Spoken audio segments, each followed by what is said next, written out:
Hey YouTube, it's Alicia Burton, and this is a WWE event. I will get on to the we'll do the WWE greatest Royal Rumble event that was in Saudi Arabia. I hope I'm pronouncing that correctly.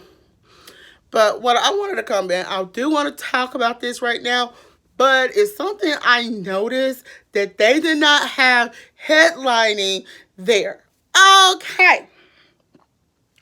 The reason I did, okay, if you remember, I think it was late last year, early this year, if you remember, some of our divas was not showcased today at 12 o'clock over there in Saudi Arabia. And if I'm pronouncing it wrong, I'm sorry, y'all.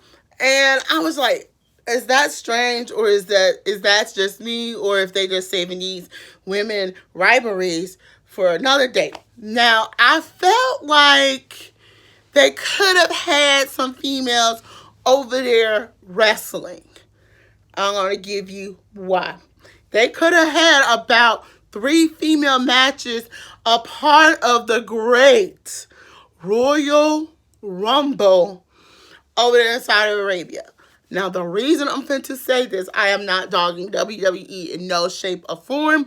It was just, to me, when I went back, I just, as they was promoting it, and I like going, is it me, or do everybody else in the United States are noticing WWE is just only promoting men? And if you remember, I think it was late last year or early this year, Sasha Banks and Alex Bliss did the unthinkable also there, and became the first 2 women to actually compete, even though they was covered up from head to toe.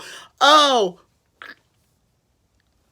I just don't get. Now, let me just tell you something. I want to give you some good names that they could have, good females they could have took over to Saudi Arabia and had them wrestle. So without further ado, let me get started. So if you was going to have Rusev there, Rusev at Saudi Arabia, you could have had his wife, none other, Lana,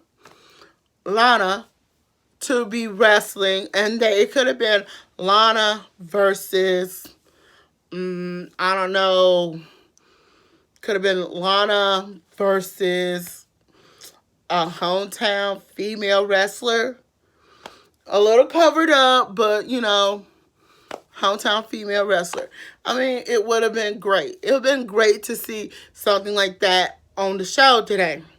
Okay, another person, they could have had none other. And I'm finna give you some good names. I can't say the current women's champion of SmackDown, Raw, but it would have been cool.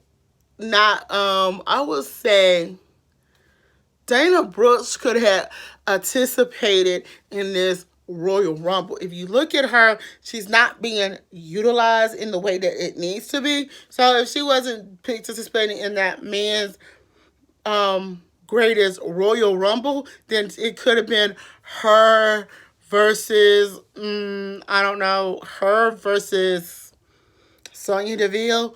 I mean, it would have worked. Okay, that's all I have to say about it. But it was kind of distance that WWE did not feature no females today at the Great Royal Rumble. And I just want to get your opinion. I know I always give my opinions at all times. But let me ask y'all, and the question of the day is, did WWE intentionally forget about the females to not have them part of the great, and I say the Great Royal Rumble pay-per-view event? Or was it intentionally, or they just didn't schedule them as to be part of this pay-per-view. Let me hear from you what you have to say. Until then, I'm Alicia Burton. Don't forget to thumbs up this video, comment below, and subscribe to my channel.